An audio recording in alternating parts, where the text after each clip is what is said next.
And this time I'd like to turn things over to the Historical Society, to Rebecca. Thank you. I'm going to introduce Stephen. Thanks everybody for turning out. It's great to see such a big crowd on a beautiful Saturday. And thanks to everybody that made a donation. The donations are going to go for the upkeep of the church, so if you want to put something in the box on your way out, that would be great too. Stephen Luce is going to speak today. He's on the board of the directors of the Historical Society. He's a native I don't know about native. He grew up in Portsmouth. Were you born here too? Oh, born in Woodhouse. Oh, okay. All right, so that counts. Graduated high school in 1988, served in the Army for a while, graduated from the University of Missouri in 1997, so he actually left the island for a while. Daring. He's got a BA in psychology and a minor in history. He worked in state government in various places, state of Missouri, city of Newport, and recently the town of Portsmouth. So his early education wasn't enough, so he went back to school at URI, got his MA in history with an archaeology focus. He's worked on some archaeological digs, has done a survey of all the historic cemeteries in Portsmouth, which is quite a task because there's quite a few of them. And now he's going to talk about something he's done some research on, the Cursed Sect, which sounds ominous. Anyway, Stephen.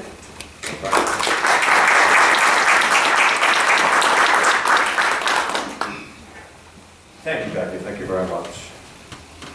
And Becky's correct. This is a great crowd. I'm so glad you all came out here today. Expect to see you all tomorrow morning, 10:30.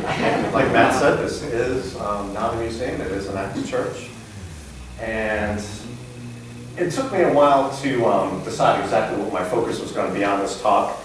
So basically, I decided to do a summary. This is basically going to be a summary of the Quakers in general, and specifically the Quakers here in Portsmouth.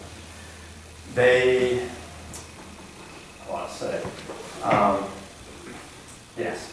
So I'm going to go, for the most part, in chronological order. The colonial period where they were here, during the colonial period, basically 1658 to 1783. But I'm going to be talking a little bit about the years before that, and a little bit about some of the years after that. So just to give you a rough idea. I've got this very nifty little slide changer right here, so I can actually walk all over the place, but I'll probably stay up here for the most part. So the Quakers began in England. Now the main person who was responsible for the Quakerism to begin was George Fox. So George, in the 1630s, early 1640s, he was disillusioned. He was disillusioned by what he saw as hypocrisy in the people around him and the religions around him. They came to church on Sunday, they were very pious, and then during the week they sinned up a storm. So George wanted a more profound religious experience, and he kept asking questions, and talking to people, listening to people. Finally, and some of the people he listened to were people called the ranters and the seekers. So during the 1630s and 1640s in England, it was really a bit of an enlightenment of religious thinking. People who were not agreeing with the Church of England so much and looking for new answers.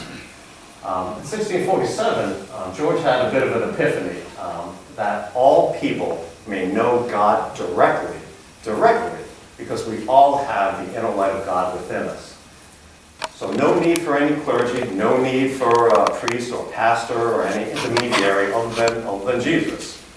Now George wasn't necessarily the first one to come up with this realization. Some of the Seekers, for example, they also had this idea of the inner light that all humans had. But George's preaching was it must have been very well received, because he began to gather crowds around him. And he preached from basically 1647 to 1652 before he got a large following of people. 1652 is usually seen as the date at which the Quakers really began. Now, George, as I say, at this point wasn't the only one with these same beliefs. There were a group of people that were preaching the things that he was preaching, that heard what George said and then took that to the next level and were going all around England and preaching. They were called the Valiant 60. So there was about 60 of them, many of them, not only men, but women, and many of them young, teenagers actually. There were various names that George and the others came up with for their new group. Children of the Light was one of the names. A Society of Friends was basically a name that they stuck with and has been with them all the way to this day. Now, just giving you a few things here of what George preached about. He preached about so many things. I really recommend that if I mention anything today that's of interest to you, that you research it further. Because I'm just going to give a basic snippet of a dozen different topics. Each topic I talk about could warrant its own 2-hour discussion. So some of the things he talked about was the reason why we have meeting houses like this. He advocated meeting houses, not steeple houses, as he called the other Christian sects. So it's people, not steeples, of the church. So he saw all the extravagant ways that other Christian groups were decorating their buildings as being completely frivolous and vain and taking people away from their direct relationship with God. So this is why you don't find any stained glass in Quaker meeting houses. No steeples. Nothing very ornate. Very plain. If any of you have been inside the meeting house in Newport, since its renovation, that's basically how plain this building used to be as well. What you're seeing right now is actually a bit of a decorative renovation that was done in 1887. The decorative church pews you're on right now, 1887. The 2 fireplaces, 1887.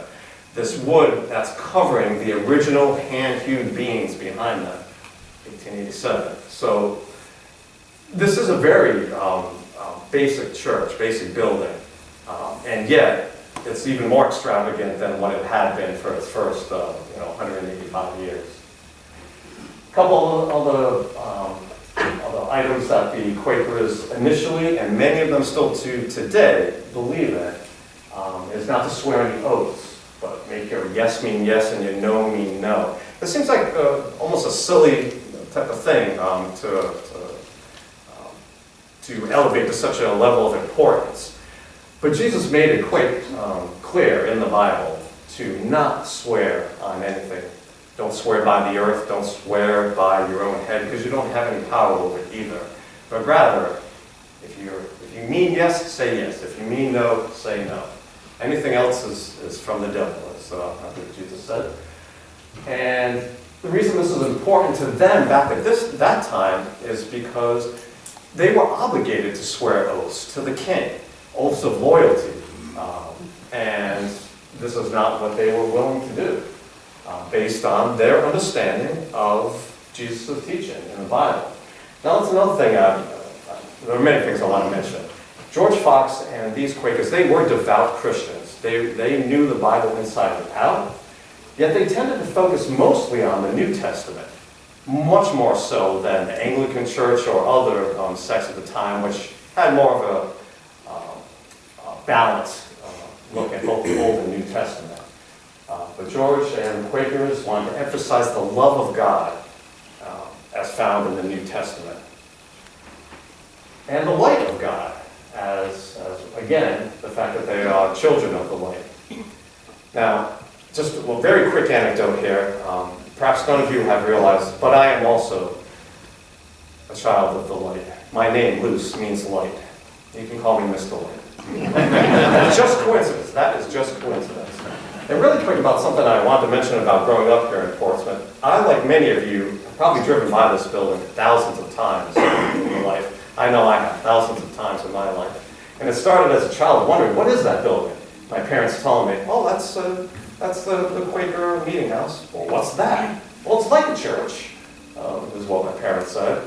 And then as I got older and more interested in religion, and as I started reading different religions, I found that the precepts of the Quakers were very reasonable, much more so than any other sect that I had investigated. So yes, I'm a little bit biased in my talk here. I'm so glad to be giving this talk today because of that, because of my interest in this specific church, but also because of the historic nature of this building, and because of the historic nature of the graveyard out back. After I'm done speaking, you're all welcome to stay and have a bit of a tour of the Meetinghouse. Matt and others will do that. And then also, even if you're wanting to, go out and check out the cemetery as well. So, Mr. Fox, in 1650, was one of the times he was arrested. He was arrested for blasphemy at that time. Now, you understand, the blasphemous things he was saying were things like, you don't need a pastor. You can know God directly. And that was against what the English leaders wanted to hear. George and the other Quakers were saying, you don't have to pay tax. You shouldn't be paying to have a clergy. All ministers should be unpaid. It should come from the people. There should be no paid ministers. These are things that were totally against what the Church of England was about, and so that was blasphemous. Now, in the 1650 arrest, the judge said that he should tremble before the court, at which time George Fox said to the judge that he should tremble and quake before God. So George saying to the judge that he should be the one to be afraid of God and should be quaking before him. And that's where the term Quaker comes from. It was meant as a bit of a derogatory comment from the judge at first, but Quakers took it upon themselves as a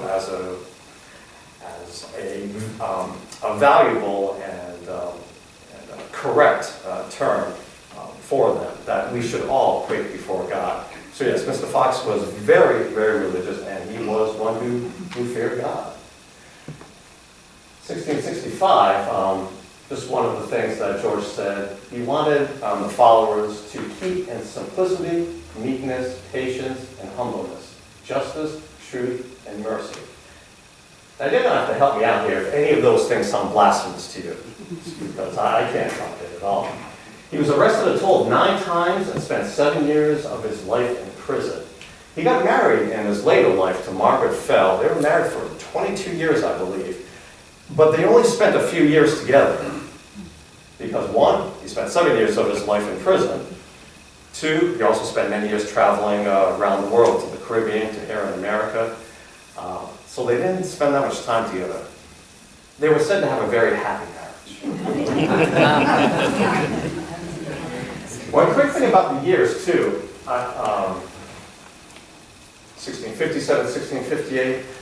Sometimes the years are a year off. Up to 1752, we used the Julian calendar, which has the new year beginning March 25th. After 1752, we used the Gregorian calendar that we have today, with the new year starting January 1st. So if you see any document dated between January 1st through March 24th, prior to 1752, you may not know exactly which year they're talking about. And if you read a secondary source from someone who is relating a topic from, let's say, January 10th, 1700, you're not sure if that person already changed it to 1751 or not. So it's just one thing to think about when learning this older history. So, in 1657, a man by the name of Robert Hodgson, he was a Quaker, and he built a boat. And I'm not going to call it a ship, I'm going to call it a boat. He built a boat, and he wasn't sure what to do with it. And he went down to London and spoke to some of the Quaker friends, and they were ecstatic. They said, this is exactly what we need. We needed a ship to take us to America. So 11 Quakers were going to get on this boat, and they were going to hire a captain. The captain took one look at the boat and said, nope, not me. He was not going to get in that boat and go on this arduous journey from England to America. So they navigated the boat themselves. It was a small boat, small ship, large boat, small ship. And 11 of these Quakers navigated themselves, and one of the readings I read said that basically it was the hand of God. Each morning they would wonder where they were, and there was no latitude or longitude that they were taking. And they said it was basically the hand of God that directed them where to go. It seems obvious, just go west. But if you really don't know where you're going, it's kind of hard to go from London to Long Island just on your own. You've never navigated a ship before, but they did. And Robert Hodgson himself, He was one of the 6 that got off in what New Amsterdam, which was before it was New York. So at this time, it was still controlled by the Dutch. And he was imprisoned in New Amsterdam. He was starved. He was whipped by the Dutch. And he got out. He said, I got to get out of here. This is not a place for us Quakers. And so he came to Rhode Island, 1658. Backing up just a little bit. The first Quakers in America were Anne and Mary. Anne, I don't remember Anne's last name, I'm sorry, and Mary Fisher. They came to Boston in 1656. They didn't realize that Boston had just enacted a law that prohibited Quakers from being there. And so Boston jailed them, then they put them on a boat and sent them off to, I think it was Barbados. So those were the first 2 Quakers to show up in America, but they weren't able to preach or get any headway. So these 11 were the next. As I say, the ones that wound up in New Amsterdam, they didn't have much luck, but then 5 came over to Rhode Island, landed in Newport, I believe, 1658. Now, in 1692, the Quakers bought a house and a lot by West Main Road and Headley Street from a Robert Hodgson for their first meeting house. In going through the history, I could not tell if it's the same Robert Hodgson or someone of the same name. I don't believe it's the same Robert Hodgson. Any relation at all, it could be his son. But anyways, my point being is prior to 1692, so from 1658 to 1692, Quakers met in other people's homes. Here in Portsmouth, one of the homes was of the Motts, Jacob Mott. In Newport, Nicholas Easton and William Coddington. There was one record I found very interesting, because I'm going to be talking about a lot of famous and popular, well-known Quakers. But I also like to mention people who aren't so well-known. So Anne Cowland, or Couland, C-O-U-L-A-N-D. Anne was from Portsmouth, and in 1664, Anne bequeathed her home to the Quakers, but not to actually have to where they could sell it. She bequeathed her home for them to use whenever they wanted to, including if they wanted to sleep there. In one of the rooms, she bequeathed a bed and pillows and blankets and such. So it was that type of generosity that allowed the Quakers to be able to meet on a regular basis in people's homes. 1692, the local Quakers here bought a lot of the house on it, and it's either the southwest corner of Headley and West Main, right down the street, or could be the southeast corner of Corey and Headley. Either way, very close. And so for 7 years, 7 to 8 years, that's where local Quakers met. And they also used the lot for a burial ground as well. Now, before we go back to that, I'm going to talk just for a minute about Samuel Gorton. Sam Gorton, one of the signers of the Second Compact here in Portsmouth, 1639. He was a Quaker in all but name. Again, I recommend for you people to please research these people if you find them at all interesting. Sam Gorton is quite the character. He got chased out of every town he came to, Plymouth, Boston. Here in Portsmouth, he got whipped for his heresy. Went up to Providence. Roger Williams said, what's this guy doing here? Get him out of here. He finally ends up founding the town of Warwick. And that's a bit of a long story. I'm not going to get into that. But Sam Gorton was Quaker in all but name. He believed in the equality of all, that all of us have the divine presence of God within us. He believed in the rights of women, that women should be able to preach and such. He was critical of man's authority. One of the reasons he got into a lot of trouble in all the towns he went to. He was very obedient to God's authority. So when you place God's authority next to man's authority, for people like Sam and George Fox, God's authority is going to win every time. And you're going to do what's right, even if it means getting hurt. Sam Gorton was the president of the Providence Warwick Colony for 1 year. And during that 1 year, he enacted the 1652 anti-slavery law, the first anti-slavery law in this area, probably in the entire nation. But as you can imagine, that's a law that was ignored. If you know anything about the history of Newport and the slave trade in the 1700s, that law was not followed, at least until after King Philip's War. It seemed to have been followed the first 20 years or so after it was enacted, but certainly not after that.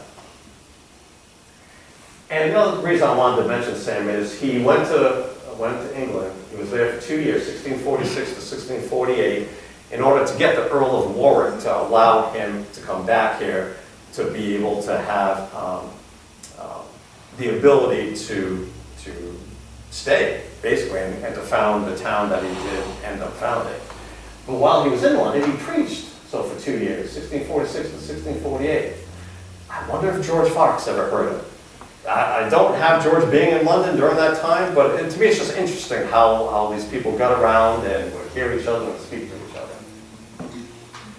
Now this is just, don't pay too much attention to this slide. First of all, that picture has nothing to do with Portsmouth. That is a generic picture of 17th century farm life, and yet it probably is very representative of what things looked around here, as far as the very simple homes that were built and the fact that this was an agricultural rural community. The population during that time, roughly 300 to 1,500. In the 1790 census, I believe, it was 1,556 people. It was an agricultural community. Yes, the indigenous and Africans were indentured and enslaved. The indigenous mostly after King Philip's War. Roughly half of residents became Quakers in the 18th century. The main, just a little bit of information I wanted to put up there was how small the population was that was here. You know, it was a village when it was first started, and it took quite a while for the population to increase. Portsmouth is at 18,000 people now, almost. So, and if you're anywhere around town, you might notice how much busier it is now than if you grew up here. It's hard for me to imagine what this town was like with only about 1,000 people in it. So during this period of time I'm talking about, late 1600s, 1700s, a few hundred to less than 1,500 people. The one word I meant to put up there, quiet. I also volunteer for Melville Park, and it's a beautiful park. If you've never been there, you'll walk those trails. It's hard to find a place, even within that park, that you cannot hear the roar of cars on West Main Road. It's our modern life that we live in. But other than the two wars that went on during this time, King Philip's War and the Revolutionary War, I can imagine it was very, very quiet here. Something I miss. Now, when these Quakers started coming to Massachusetts, they were persecuted. We're going to talk about that in a little bit of detail.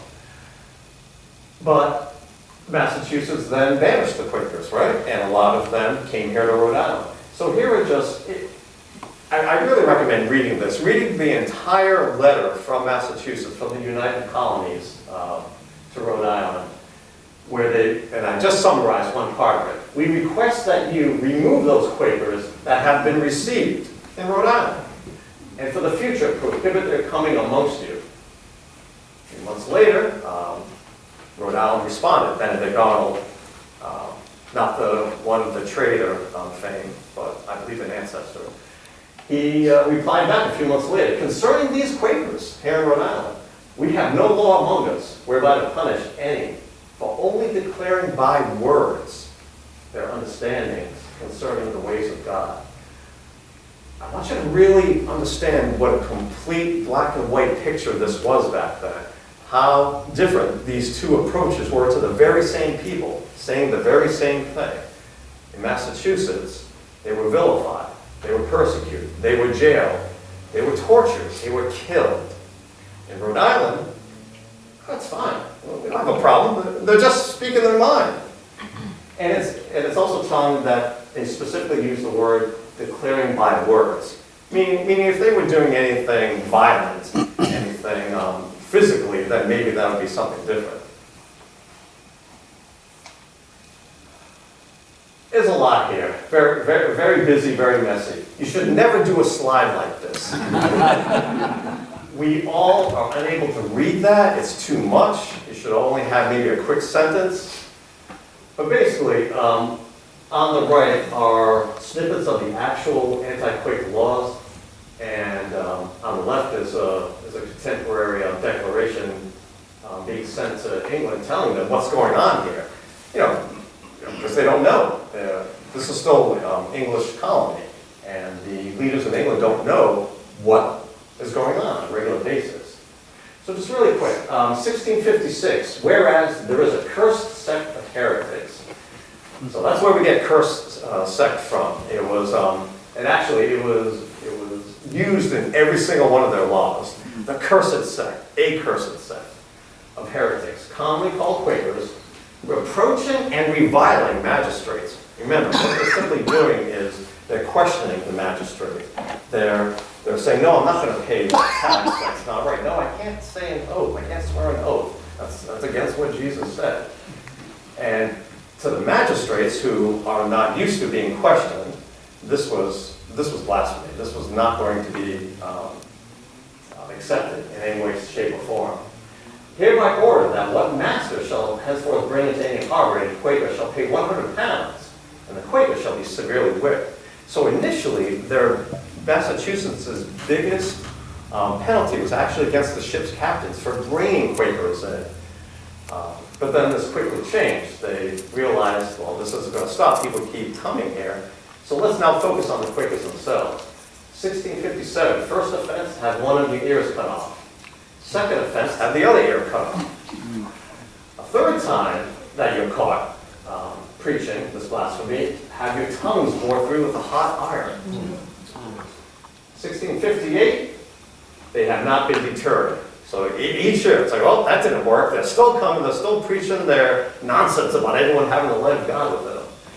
So now they'll be sentenced to be banished upon pain of death. Their absurd and destructive practices, denying civil respect to equals and superiors and withdrawing from our church assemblies. How telling is that? According to them, Massachusetts magistrates, the absurd and destructive practice that these Quakers had was they didn't go to their churches. And they did not give respect to who they considered to be the superiors of the Quakers. Specifically, tipping the hat, bowing. And to you and I, it seems kind of silly, right? I mean, if I want to walk in a building with my hat on, let's do it. If I want, yes, I'm pointing right there. My videographer, let's do it. That would be blasphemous, okay? If I don't want to tip my hat to someone who might be my superior, that should be fine. We're equal before God.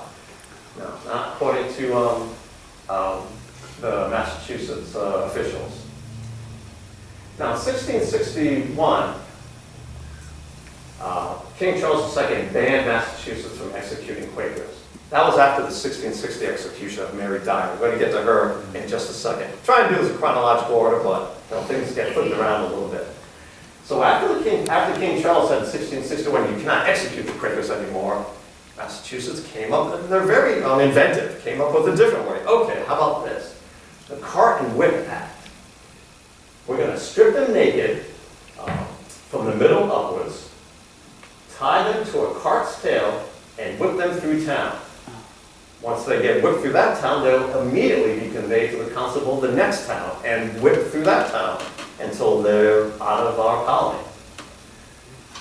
And I love the last part. No unfunded mandates by Massachusetts. Oh no.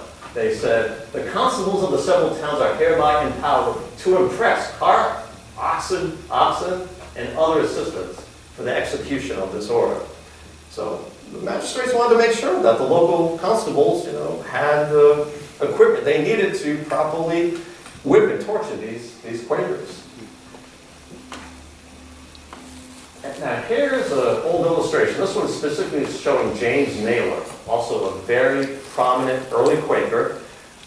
He perhaps was a little too vocal, almost violent, and him and George Fox had a few disagreements about the best way to express the Quaker faith.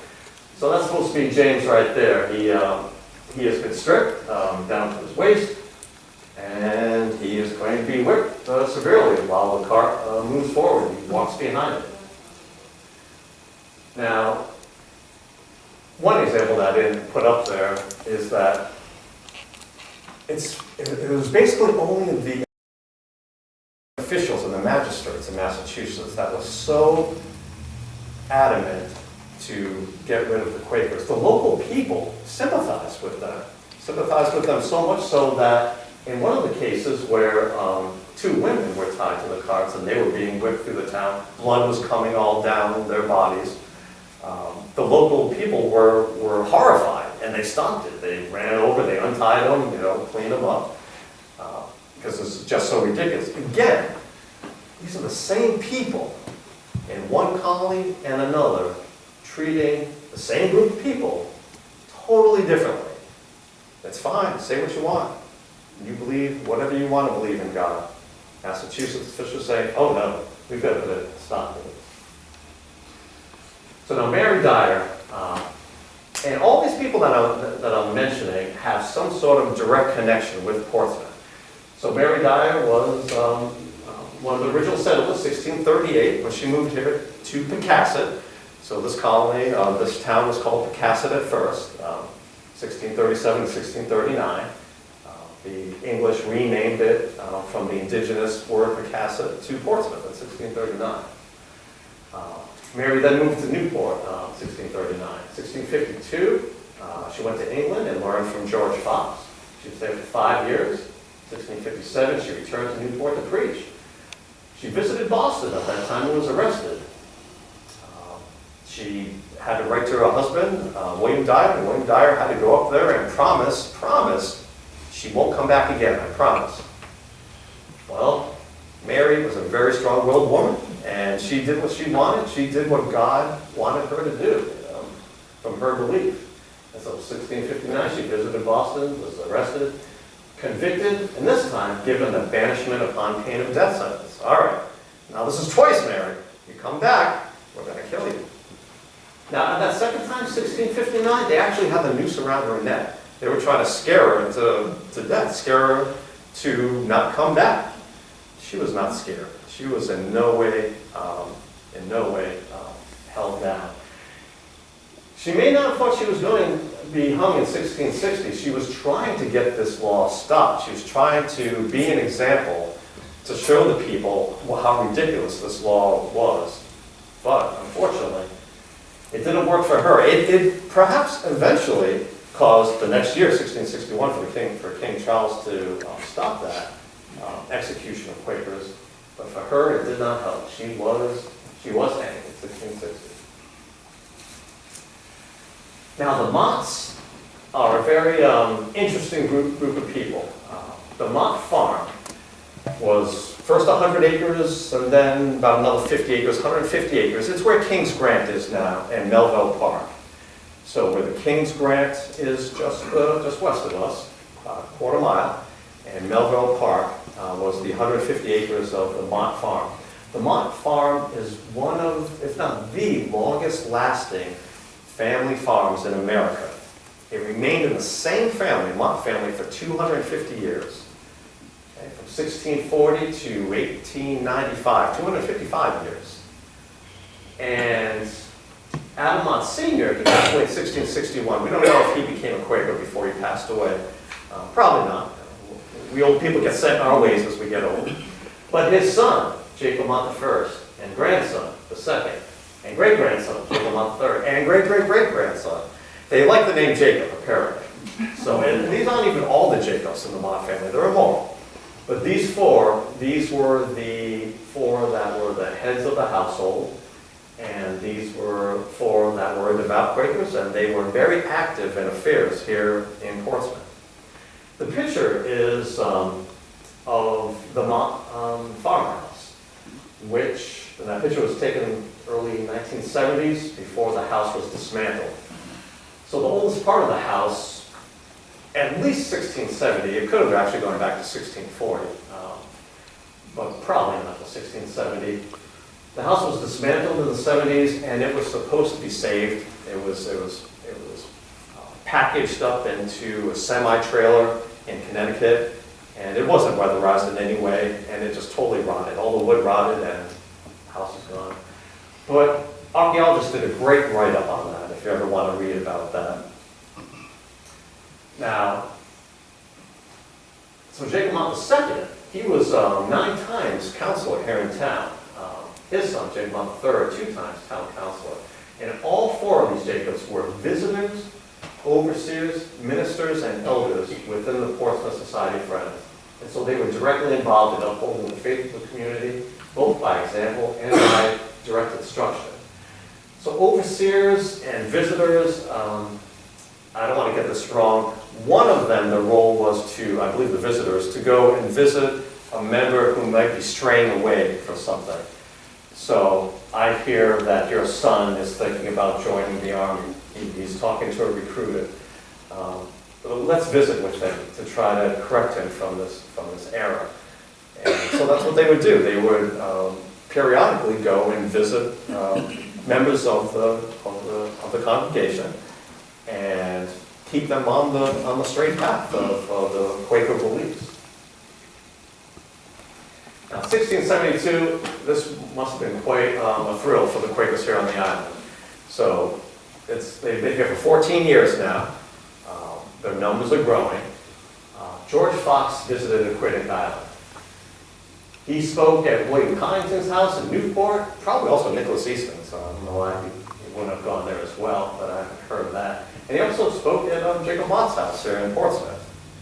So the actual main founder of the faith itself, came here to speak. This next part, I always, and I discovered this years ago, and I was just so fascinated by it. So when Roger Williams heard that George Fox was here on the island, he said, I gotta go see him, I've got to debate him. Roger was totally against what the Quakers were saying. He wasn't against them to persecute them, but he did not go along with what George and the rest were saying. So Roger Williams wanted to debate him. So Roger rode all night long from Providence. If you ever go to Melville Park, go down to the lower dam and stand on that lower dam. It's beautiful scenery.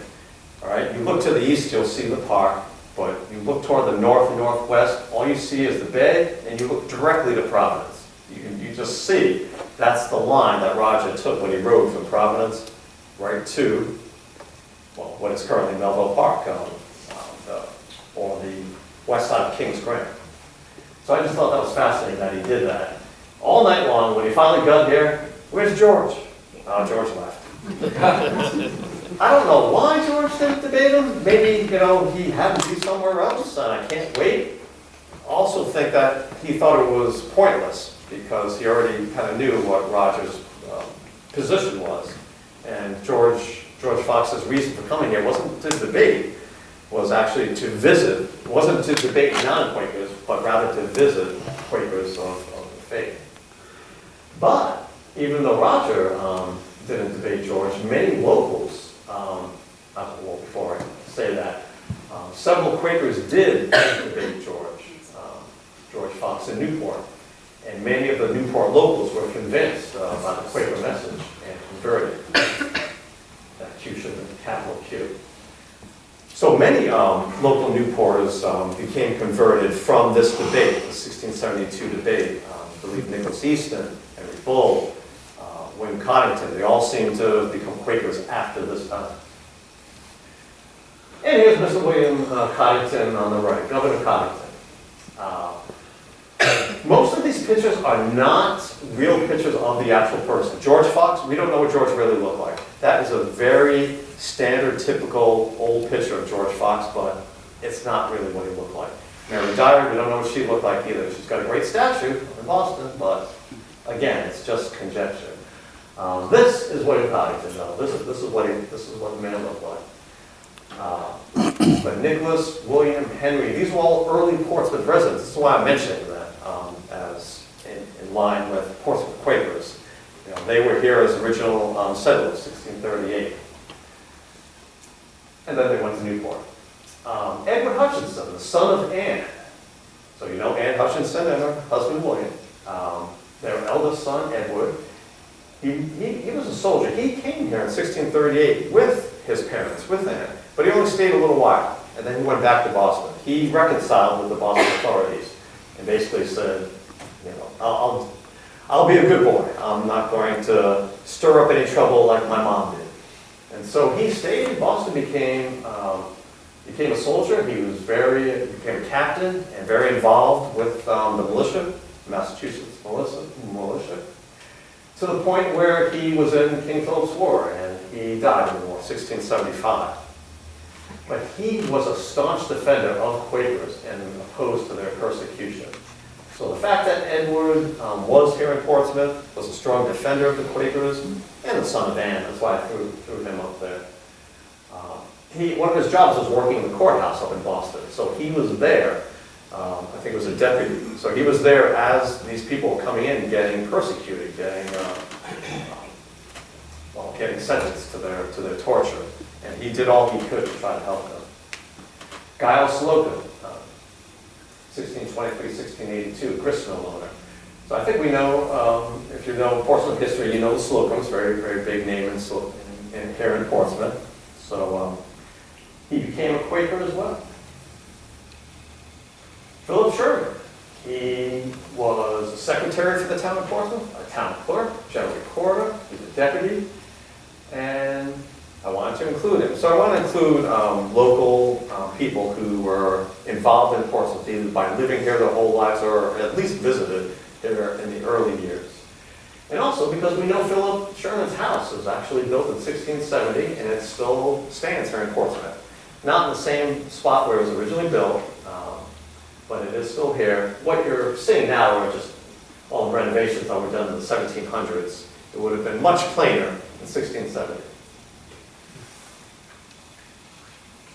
So it brings up to the War of New England, also known as King Philip's War.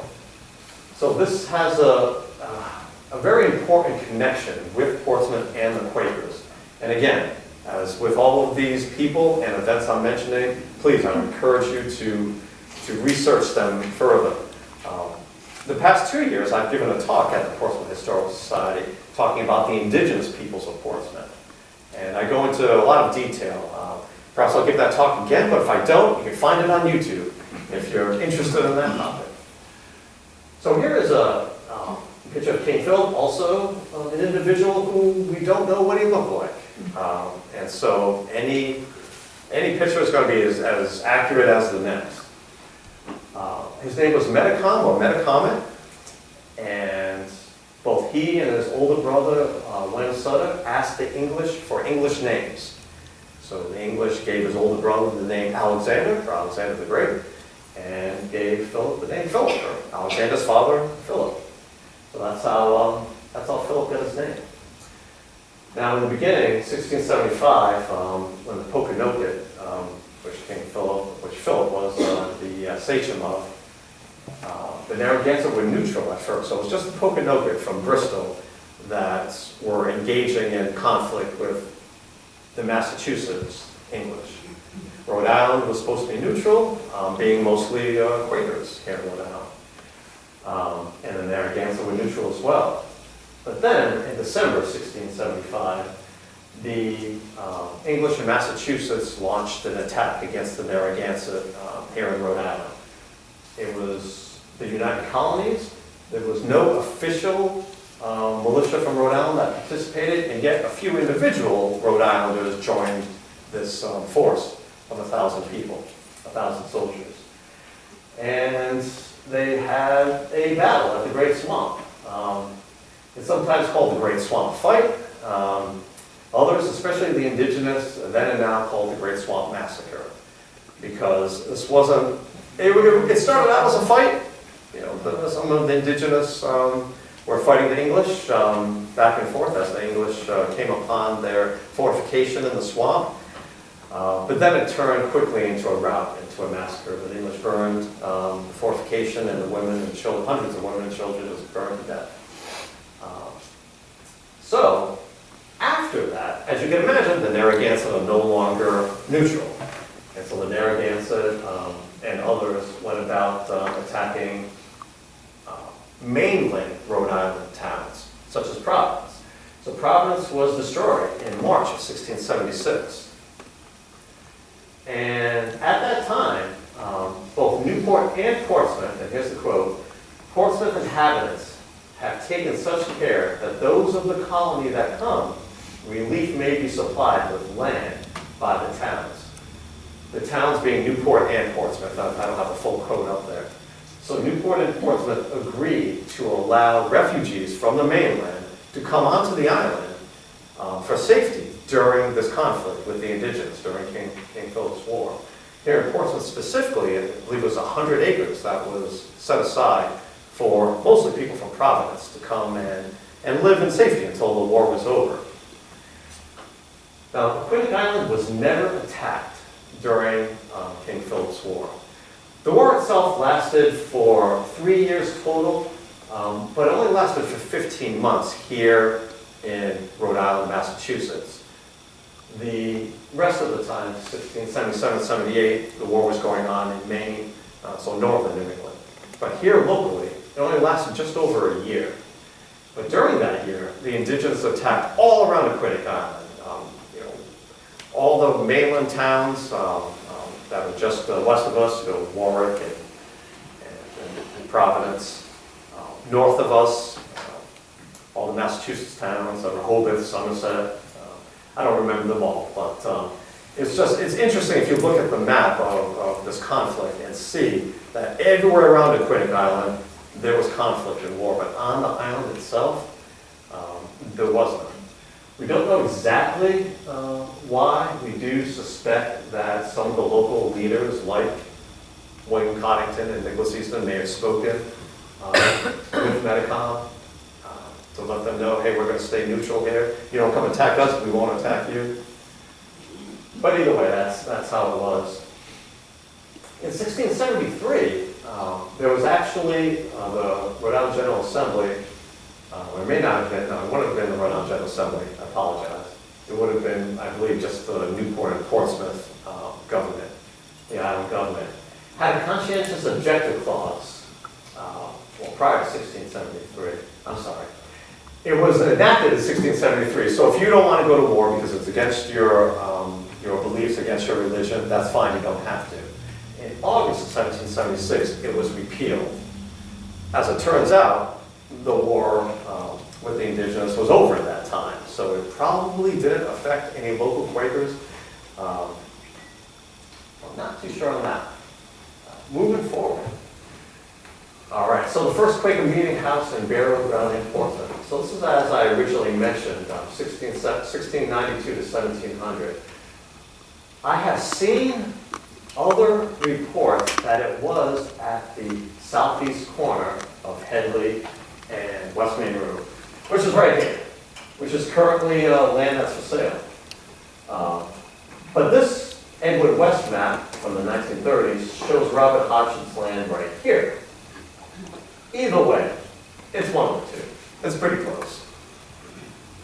That corner, the corner, right here, right across from the transfer station. So here's the transfer station right here. So right across the street from the transfer station, you can see that this little section is still walled off by a stone wall. There was a schoolhouse here. The first town hall was here. So these are a couple of reasons why I also suspect that this Quaker Meetinghouse was right here as opposed to right there. Edward West was an historian who developed the land grant map in the 1930s. He did it as best he could. He did it based on all the deeds. He went through all the deeds from the 1600s and 1700s to try to figure out, okay, who was granted what land at what time. And he did a great job, but it's not 100% accurate. So because of that and other reasons, I do suspect it was actually on this corner, right across from the transfer station. But either way, it's still close. Right here is the cemetery. And you can still see it today. You go down Corey's Lane, as you go from West Main Road, it's on the left, on the south side. And the reason I wouldn't doubt that that may be the original burial ground is because it's in that area where Edward West was Robert Hodgson's house, but also because all the markers within that are just fieldstone markers. The Quakers initially did not utilize any carved headstone, any type of monument for their deceased. It was just a plain rock they just picked up out of the ground. Actually, as they dug the grave, there's a very rocky soil here, a lot of rocks. They then used one of those rocks as the marker. And basically just so people knew that there was a body buried here. And that's how almost every burial was done by the Quakers. Many Quakers who still consider themselves Quakers in the late 1700s and 1800s, they started to use headstones. You'll see in the cemetery out here, all of the headstones that are here are carved headstones with names and dates. I believe the oldest of those from the early 1800s. Now, after that little house proved to be too small for the needs, they bought this lot that we're on right now. So from 1699 to 1702, the main hall that all of us here on this side of the wall was built. 1705, that side, that's the women's side, that was built in 1705. You can see the dividing wall right there that divided the men's side from the women's side. There was another addition done in 1731, a renovation, and then the 1887 renovations that I actually mentioned at the beginning. Things like the pews that you're in with a simple carving, but still more extravagant than the plain pews that were here. And I think perhaps Matt or someone might help out. I believe one of the pews upstairs is still original. But after my talk, when they give you a little tour, they'll talk to you about that. 1891 is when the parsonage house was built. So this house that's still there. So 1887, 1891, this meeting house went from the typical average standard meeting house to where there was no pastor, no paid ministers at all, and everyone, they had silent worship, and just the congregations, people within the congregations would be responsible for saying a message. Either during silent worship someone was inspired to speak, or they might have had a prepared message, but it would always be someone from the congregation, and no one was paid. 1887, I guess that wasn't working. For whatever reason, they decided to go to a paid minister. And then built a house for them, like other Christian churches. These were the stables. You probably drove right past them or through them when you parked your car. You parked behind there. So the stables were taken out in the 1960s, I believe. One other quick thing about, so once this property was acquired and built, then all that passed away, all the Quakers that passed away were buried here. So initially, there were no carved headstones, right? So from roughly 1700 until, I'm not going to even pick a date, let's just say the Revolutionary War. They were all buried on the southwest corner. So if you go out behind this meeting house, right over there where I'm pointing, there used to be many field stones in the ground. And then in the 1950s, this is a rumor I heard, I haven't researched this, but this is what I've been told. In the 1950s, a landscaper wondered why there was a bunch of rocks in the ground. And so he picked up all of the field stones out of the ground, and he stuck them on the stone wall. So all the people are still buried in the ground, but now they don't even have the field stones to show exactly where their burial is. So sometime after that, the Quakers erected a large rock there with a plaque commemorating all of those that are buried there whose names we don't necessarily know. There are hundreds of, during the colonial time, at least 100 Quakers passed away. And we have records of their names, but we don't know where they were buried. Prior to 1692, so 1658, 1692, they would have been buried at their homes, like most all people would have been buried at their local farms, at their home farm. 1692 to 1700, should have been right down the street, corner of Edley. 1700 to now, buried here.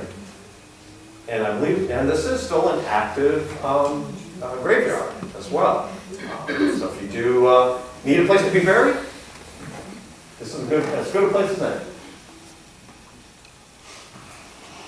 Now, slavery and abolition is quite a interesting topic dealing with the Quakers. I'm going to do Mark Rubio. Was it Marco Rubio? You guys remember that?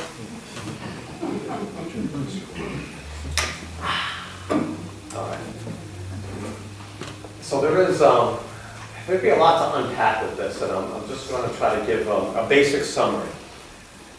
You would think that the Quakers, of all people, from the very beginning, should have been anti-slavery.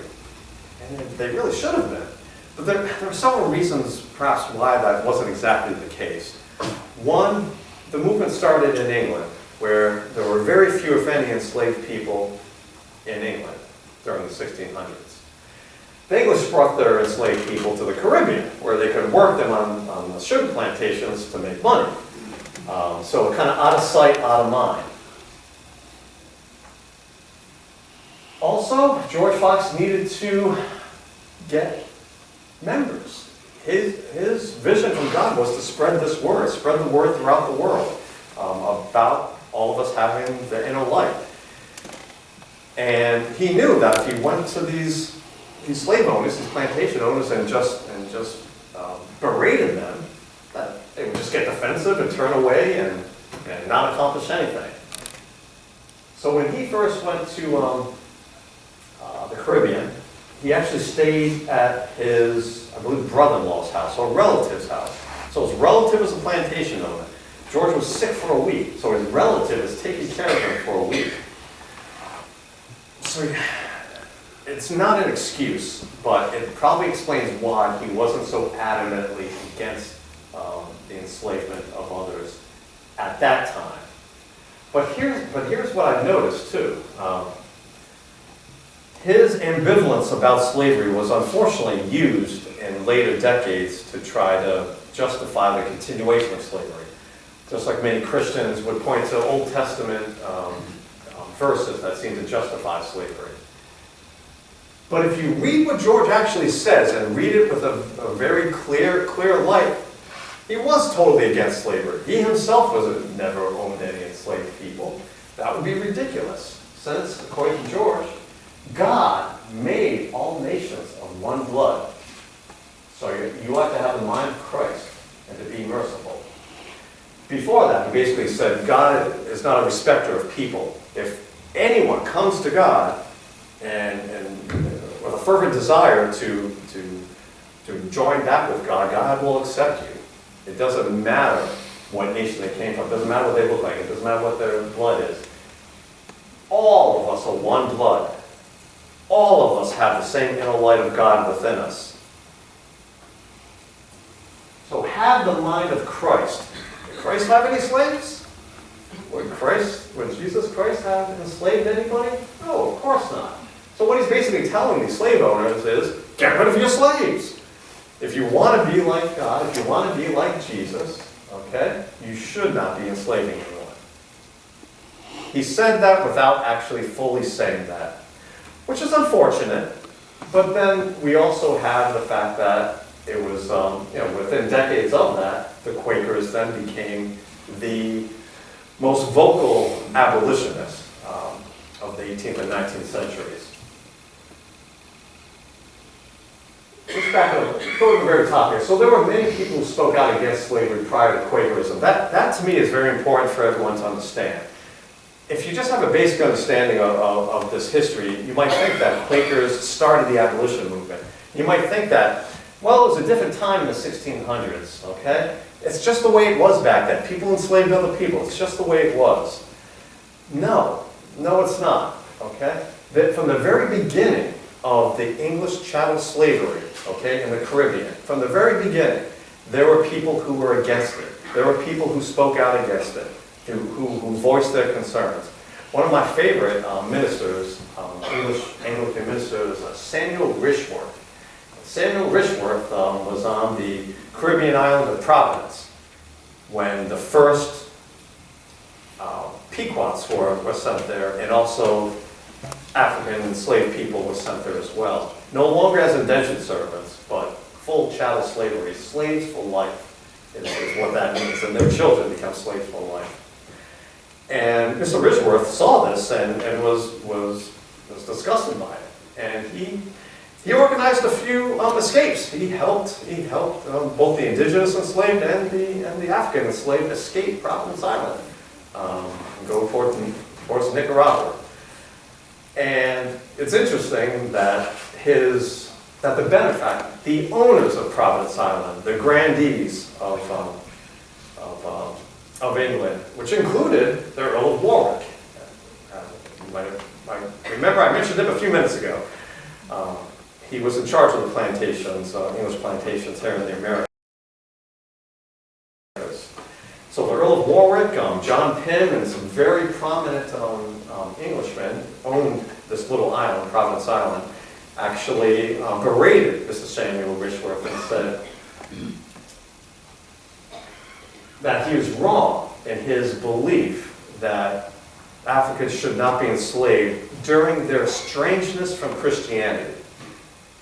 So this is where the original belief that, hey, if someone wasn't a Christian, you could enslave them, which was also one of the reasons why people like George Fox insisted that slave owners teach those under them, those that they are masters over, teach them Christianity.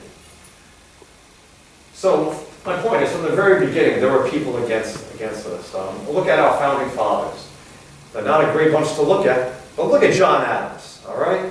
Read about John Adams. If you think that this is the way everyone was back then, John Adams is a great example. He never owned any enslaved people, neither he nor his son. He could have made a lot more money if he did enslave people, because that's where the money was. But he didn't. So I want it to be known that from the very beginning, there were those that were against it. But then the Quakers, they really picked up that mantle. 1727, the Quakers themselves outlawed the importation of Africans. Again, it's not a law, it's not outlawed. Within their meetings, within their congregation, if you want to call yourself a Quaker, you cannot import any people as a slave. Well, that didn't quite do it enough, so 1760, the yearly meeting told the Quakers to avoid the unrighteous profits of dealing in slaves. Meaning, don't just be the one to bring them over from Africa, don't even deal with them at all, don't earn any profit at all from this vile practice of slavery. 1773, finally, we have a full denouncement of slavery by the Quakers. 1773, agree that no friend, import, or in any ways purchase, dispose of, or hold mankind as slaves.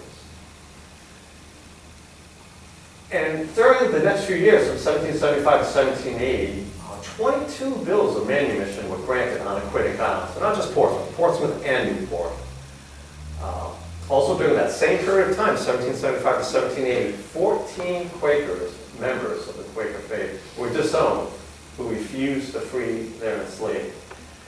You find that so often in so many ways. It actually shocked me when I was younger that so many Quakers were disowned because they owned slaves and want to give them up, because they joined the military. You would think if you want your congregation to grow, you look past certain things and say, whatever, we need people. But no, since the Quakers didn't take any money, there was no incentive to keep these members. This is a religion of conscience. Yes, conscience. Conscience. That's the word. It's a religion of integrity. It's a religion of doing what's right, even if it means, you're not going to get ahead in the world financially.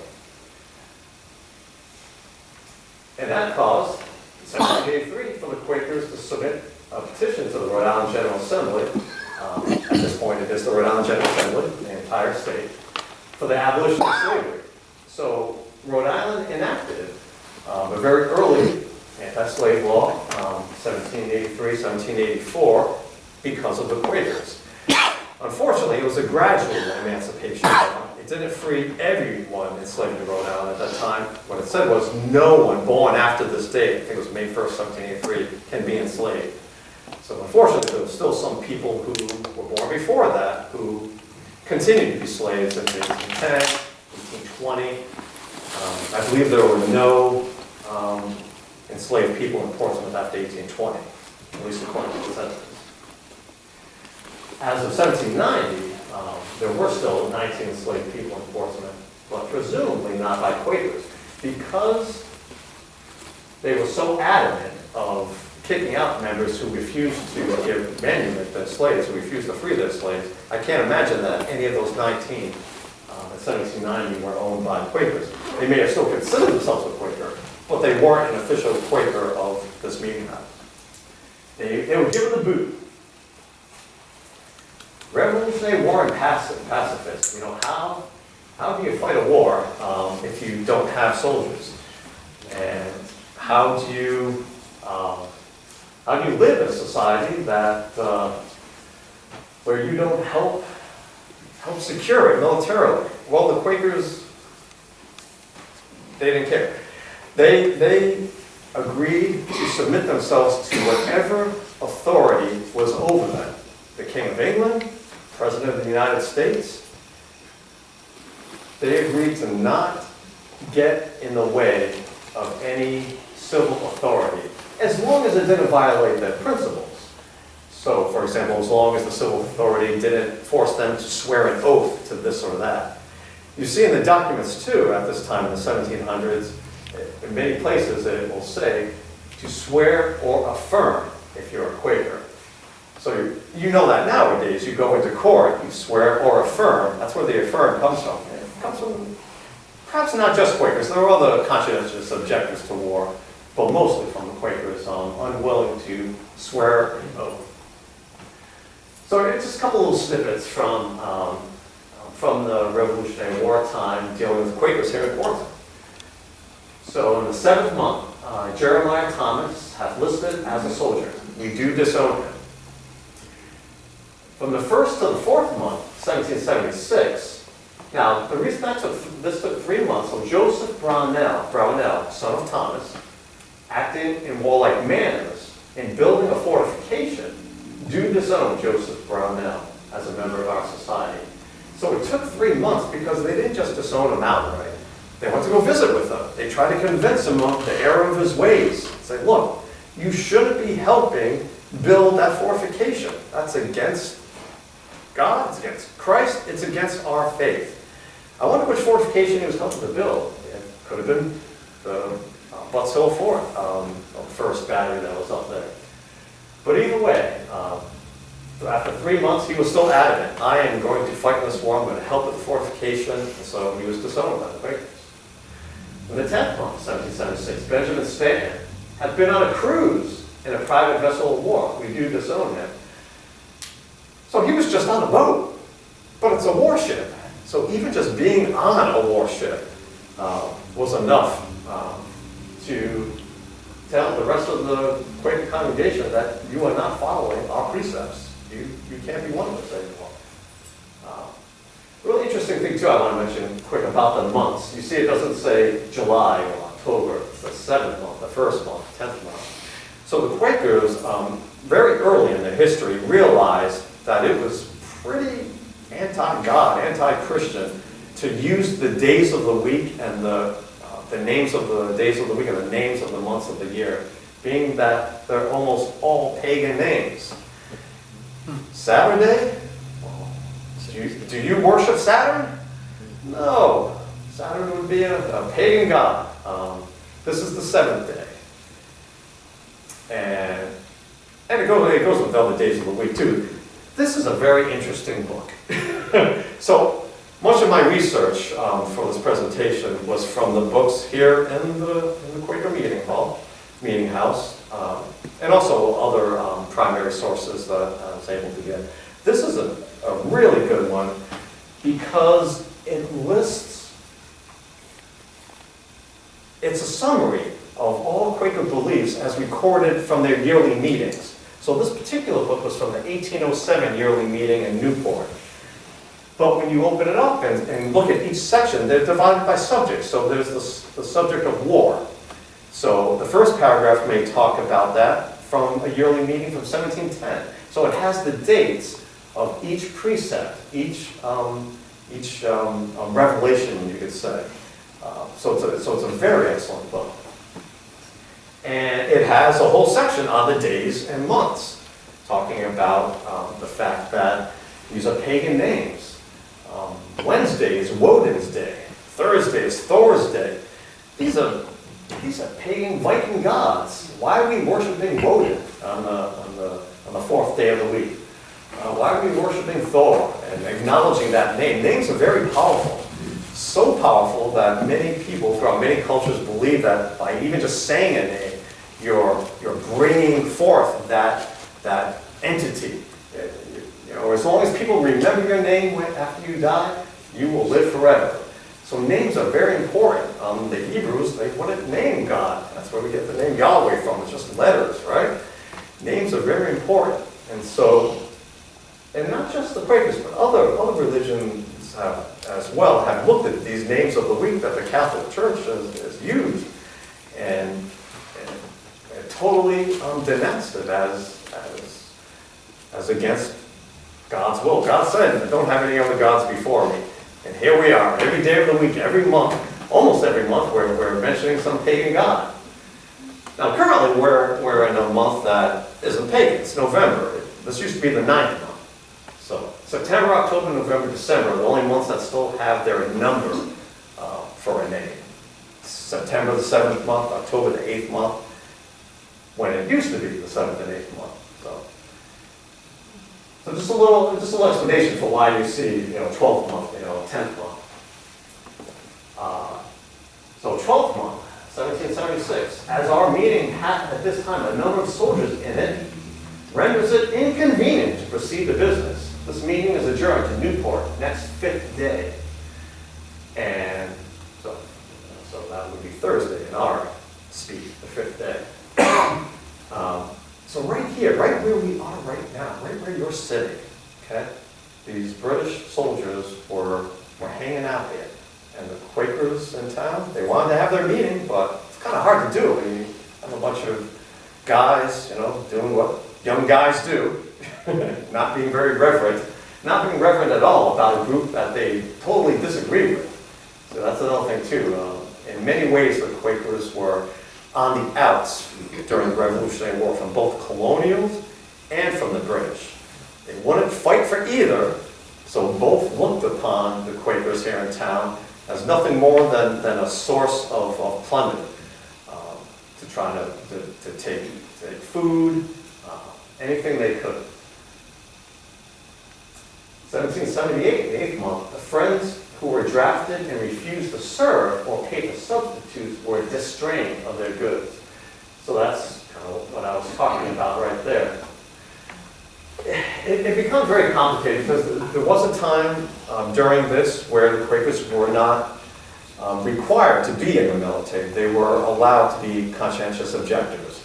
But then that got repealed later in the Revolution. So there continued to be this give and take of is it okay to not be in the war? Are you going to take my cow and my hay if I don't join up? So shops were burned by the British. Crops were taken by the Americans, and during all of that ridicule, they were quietly submitted to both of them. And I should have told Bunny I'm almost done. A couple more minutes.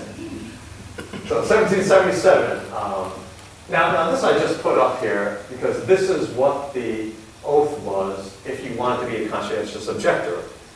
Okay, I state your name, do sincerely affirm and declare that the art of war and fighting and the use and exercise of arms therein, either offensively or defensively, is utterly inconsistent with my belief as a Christian, and that I do not decline and refuse the use thereof out of obstinacy or singularity, but for conscience sake. And this affirmation I make and give without evasion or mental reservation. I find that interesting because we still have that same wording in similar oaths today. No evasion or mental reservation. Or, if one of the people called Quakers so produce a certificate from the clerk of the monthly meeting to which he belongs, that he is a member of the religious society, such a certificate shall excuse such person from all military duty. So it wasn't just the Quakers. If you were a Christian and you did not want to participate in war, you could take that oath. And if you were a Quaker, all you had to do was get a letter and bring it to the military. Again, it's went back and forth so many ways, whether you're talking about the British against the Quakers or the Americans against the Quakers. Also, there was the opportunity that if you yourself didn't want to fight, you could pay a tax. But devout Quakers refused to do that because it was the same thing. When I go to fight the war, or I'm giving you money to help you fight the war, I'm still supporting the war, and it's not good. Around the same time, many Quakers were even reluctant to use the paper currency because the paper currency was tied to the war effort. So passing paper bills could be seen as supporting the war. So on the one hand, the Quakers believed to submit themselves to any authority, local civil authority that was over them, meaning render unto Caesar that which is Caesar's, and render unto God that which is God's. But also, not quite the other hand, but also along with that, that was only if the civil authority did not make them conflict with their beliefs, did not make them in any way have to ignore their own beliefs, their own tried and true beliefs.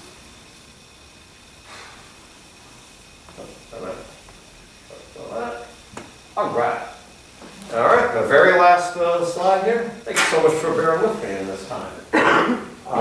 So the colonial period basically ended in 1783. That's when we officially won the war. But this is sort of a transition period, right? We didn't get the Constitution ratified until 1790. I don't think Washington was president until 1792. Anyway, so this period between the end of the war and that is it's still part of the colonial time. So Moses Brown, if you've heard about the Browns, you may have heard how big they were in the slave trade. Brown University, all of his older brothers, they made fortunes in the slave trade. But Moses was, I believe, the youngest, and he began to see the light. So Moses, he freed his enslaved in 1773, so make him about 35 years old. Would be nice if he had freed them sooner than that, right? But, I mean, you gotta take what you can, right? The next year, 1774, he became a Quaker. 1777, a school for Quakers was proposed here in the area. And then 1784, with funding from Moses Brown and other help from Moses, that school was opened up here in this building. But unfortunately, there were too few students and not enough teachers. And so 4 years later, 1788, the school closed. In 1819, the school reopened in Providence. After 1788, I believe it was Moses himself who took the funds and invested them. He did such a good job of investing the funds that he had plenty of money by 1819 to open up the school in Providence. And now the Moses Brown School in Providence is known as one of the best private schools in the nation. I was wondering, just early before I started this talk, exactly where the students would be. Whether it was here or separate rooms. So I'm not sure about that. I'm not sure if they just partitioned off half of it. But it was in the building. And that is my talk.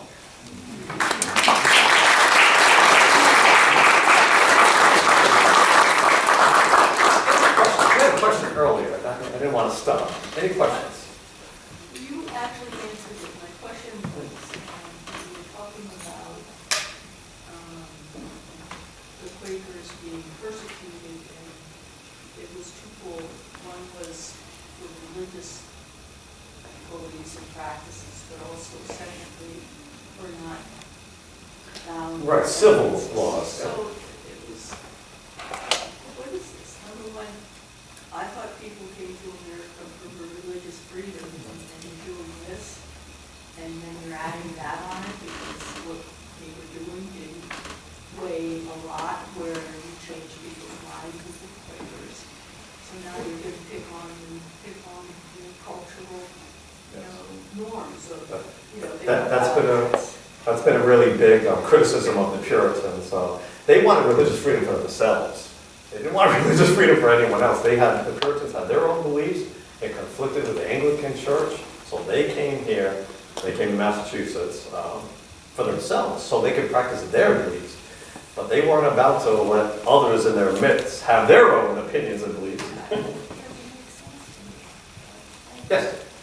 Stephen, the Quaker Meetinghouse in Newport was being built at the same time as this one. Do you know anything about the relationship between the two meetings? I mean, it seems to me extraordinary to have two being built at the same time. And was there any hierarchy? Was Newport over Portsmouth, or were the meetings totally separate at that time? Oh, that's a great question. So no, Newport wasn't over Portsmouth. Portsmouth wasn't over Newport per se. The yearly meetings were, I believe, always held in Newport.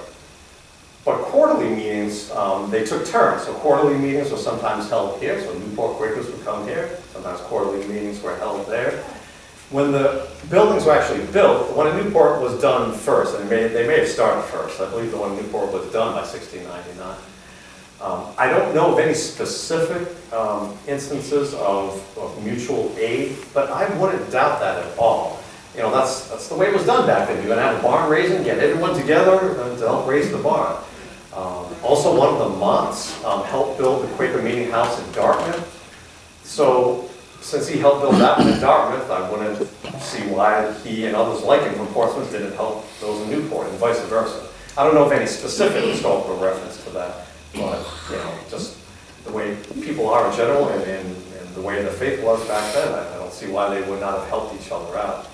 But no, this was each meeting house was very independent on the one hand, but also in order to not have 1,000 different meeting houses with 1,000 different ways of worshiping God, it was also very organized. So George Fox did a great job of organizing the structure of the religion.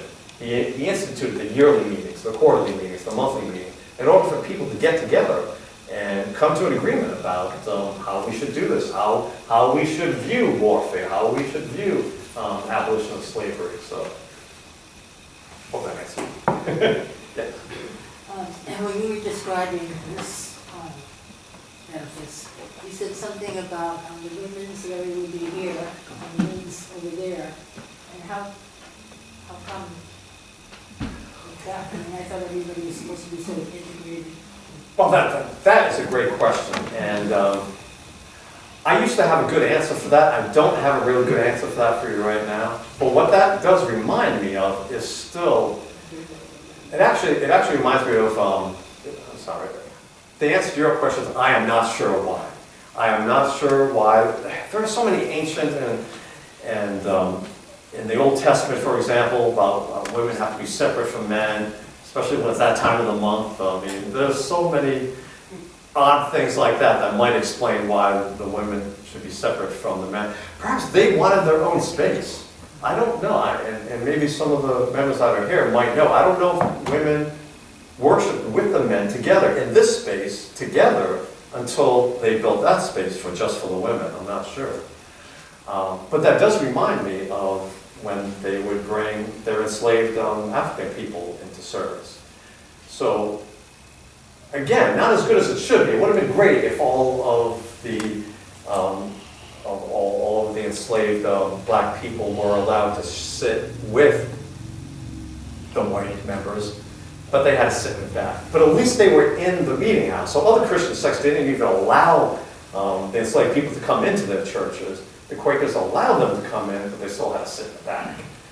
So there must be still some sort of hierarchy of, you know, men, women, enslaved. Do they have two services going at the same time, or they sort of broke them up into two time periods? That is another awesome question. And also, I do not know. and also, maybe they did worship together, and afterwards, the ladies went over there and didn't meet the Right. work. No, I wouldn't even say. No, I Right. I wouldn't even say that they went over there to do, as you say, like their needlework. They were very devout Christians. They were preaching. The women were were going around converting people and preaching, mostly in the 17th century, but a little bit in the 18th century. So those partitions really were closed during, Right, exactly. You know, that's a good point. I think you just helped answer that question. Since the partition would close, that would suggest that the meetings were held at the same time. Right? yeah, but, Again, Yes. prior to 1887, not two preachers. So even today in 2024, still about 10% of Quaker meetings are the traditional, unprogrammed, silent meetings. So you come, you're silent, there's no pastor up here. When one of you has an inkling to speak, God is speaking to you to get up and speak, you get up and you say something. Or maybe you prepare the sermon for next week, you're just a member of the church. So the paid ministers, they didn't start until 1880s here. As I said, there are still some Quaker congregations that still do the silent, unprogrammed service. This particular one here in Portsmouth, since about 1887, 1890, has had a program service, has had a paid minister. I don't know if the current pastor is being paid or not, but at least starting 1890, 91, when they built the parsonage, they hired a minister, and so that's why you have this, speaking out like any other church.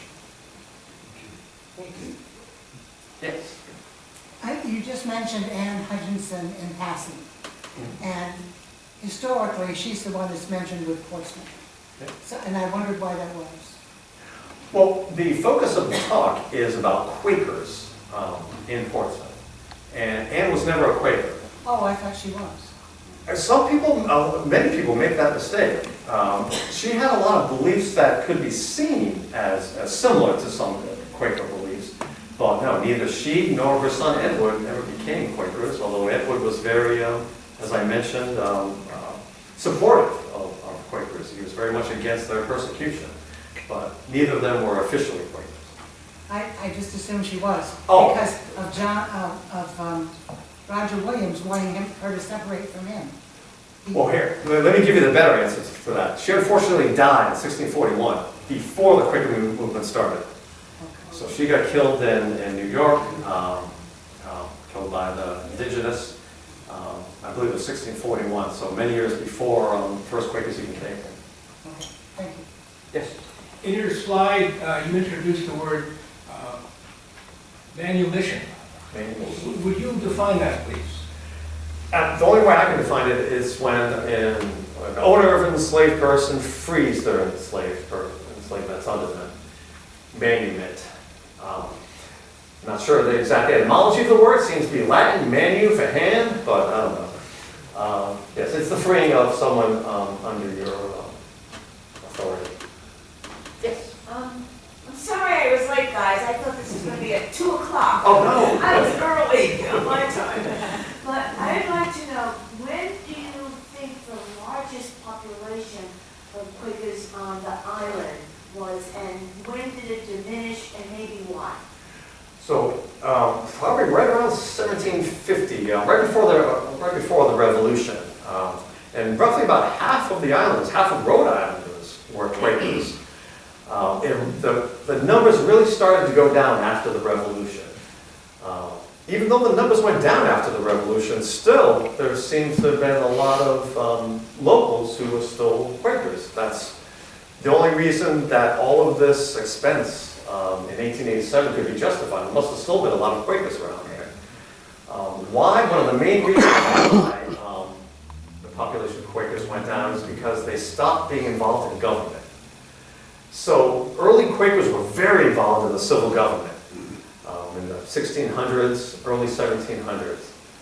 By the late 1700s, the Quaker meetings, yearly meetings, had come to the conclusion that being involved in civil government it goes against our beliefs. And you cannot be a Quaker and be in the government. You can't help someone be in the government. Don't even vote for someone.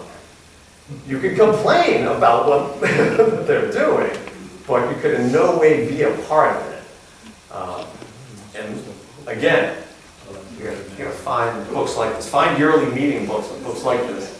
What's the name of the book? It doesn't really have a name other than it's the yearly meeting Okay. from 1807 that was held in Newport. But, I mean, you can probably get it online, actually, you don't need an actual physical book like this. It just shows a great gradual change, a shift in their thinking. So initially, they were very much involved in the government, William Coddington, Nicholas Easton, but then you go from that to being completely out of it. A prominent historian has divided the Quakers up into 4 stages. So the first stage, 1646, 1666, that's the initial sort of primitive stage. That's the evangelizing stage. That's the converting people stage. That's where all the energy is. You got young, preachers and pastors going around the country, and then they're suffering for their beliefs. They're becoming martyrs, like the original old church 2,000 years ago. The next stage, roughly 1666 to 1750, is when you have the explosion of Quakers in the area, where they were very much involved in the government, where they were said to be very progressive and liberal and just all of that Enlightenment stuff from the 1700s.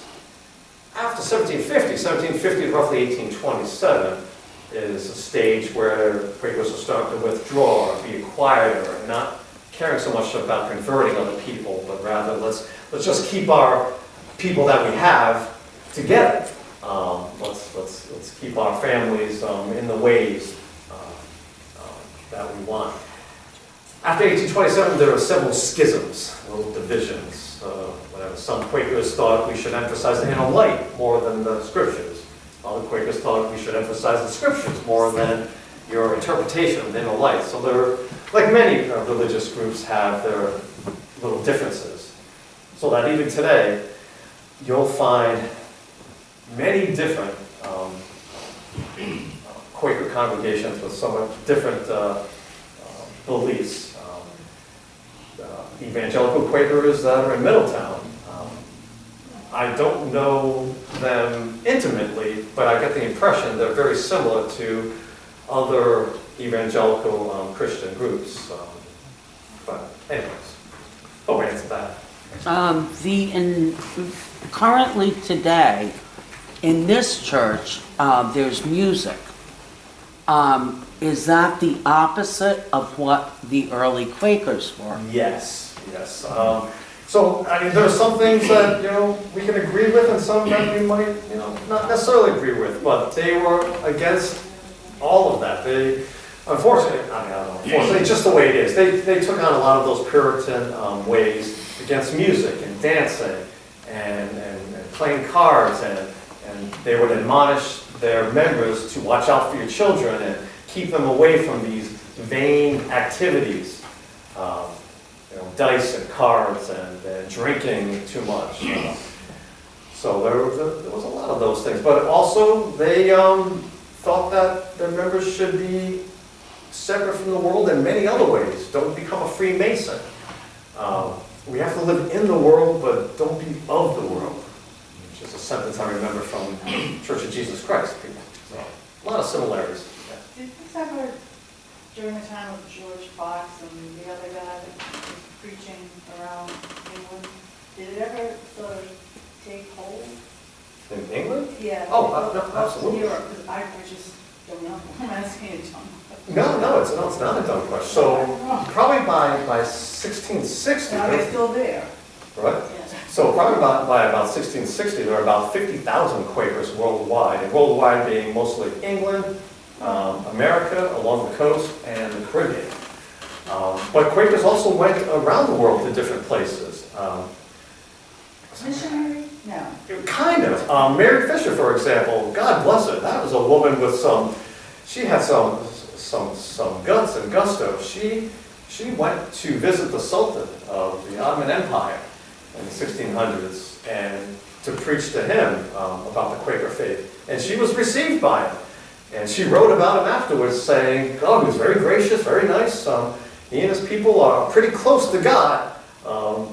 She couldn't say that they were that close, but it's interesting too. There were Quakers who were captive by Barbary pirates in, I believe, Algiers. So we've all heard about Europeans enslaving Africans. Well, there was a time when some Africans enslaved Europeans, actually. North Africans, the Barbary pirates, and so they had commandeered some Quakers. There was at least 20 Quakers at one time in a sort of a prison setting in Algiers. And George Fox is writing to them, and he writes about them, and he basically says, you guys have more freedom where you are now to preach this gospel than we have over here in certain places like in Massachusetts. So it's kind of striking that that a group that we would think would be against Christian work, in this case Muslims in Algeria, were actually more tolerant of different beliefs than all the Christians were. If nobody has any, We got two more. The yearly report type book there that you were describing, was that a compilation from a number of meeting houses or just one? That is a great question. My understanding is it's only from here. So, I mean, around the country, Pennsylvania and such, they would have their own yearly meetings. And it can only be for a certain area, right? I mean, you're not going to travel for days and weeks to get to a meeting. So the New England yearly meeting, initially Newport, Providence. Nowadays, I'm not sure where the yearly New England meeting is. But this particular one, right, the yearly meeting for the island was always in Newport, as far as I know. The quarterly meetings, they took turns. So quarterly meeting was done here, right where we are. And then the next quarter, they'd be in Newport. What if you could confirm a story I heard? I lived in Tiverton for many years, not too far from a place called Sin Flush Brook. I don't know if you're familiar with that. It's on by the causeway as you go to Evelyn's restaurant. All right, the story I heard was that there were some Quakers coming from this area who were going to a meeting in Dartmouth and were confronted by some hostile Native Americans who killed them and threw their bodies into that brook. And that was why it's called Sin Flush. Do you have any knowledge of that at all? I do not, but I've heard something similar to that. I've heard the story somewhat, but I don't know specifics. Thank you. Yes. Yeah, Steve, thanks so much for, I did a lot of preparation for the talk. Is there a question we haven't asked you this morning that you kind of wish we did? Oh, see, I should ask that in the beginning.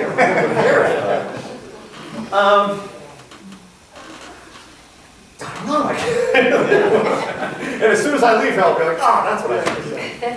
No, I appreciate it. Thank you. I have a question that I thought I would just not ask and maybe catch you after, but I'm going to ask it. Is there any significance or symbolism in designating an area as Quaker Hill? And I'll just say that in a lot of research I've been doing on our family, we are connected to the Shermans, whose beautiful house you saw. There were a couple of Shermans who left the area, and went over into New York along the Hudson to fight in the Revolution. And they were in the militia. So that was kind of an interesting thing, why they went over there as Quakers and so on. But where this one particular person settled, he was right in the large settlement called Quaker Hill. It's on the map. Sure. And then when he left that area, he went north to another county, and again, there's a Quaker Hill. So is that significant? So my guess, it's going to be similar to Windmill Hills.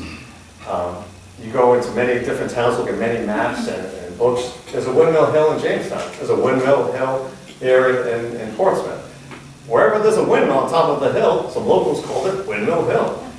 So Quaker Hill here in Portsmouth is right here, because this is where the Meetinghouse is. So is there a Quaker Hill in another town? I wouldn't doubt it. because that's probably where their meeting house is, or at least a group of Quakers would live. That's my guess. That's my educated guess as to various Quaker hills. Nothing very significant in terms of the religion itself, as if it's an actual place name, but rather just what locals will call a certain area based on what's going on in that area. A lot of Quakers live here. The meeting house is here. This is Quaker Hill. Get the windmill on that hill. That's Windmill Hill. That's what I've come across. With the dialogue that's been going on, it makes me wonder if within the meeting houses, do you know if from generation to generation they handed down information, even if it was by word of mouth, or somebody was keeping records within that Quaker group, so that you could look back and know, what had been going on. So keeping good records, accurate records, is something that George Fox and the later Quakers made it a very important point, or adamant about. So all of the meeting minutes for this particular meeting house, the monthly meetings, the quarterly, they're all in the Newport Historical Society. So if you ever want to read the minutes of what was going on here back in, 1710, you can find them there. Excellent, thank you. That would work. All right. Unrelated question. Oh. Sorry. Are you related to Molly Luce, the painter? I don't believe so. It's somewhat of an unusual name, but it's also kind of common. If you consider me Mr. Light, it means light.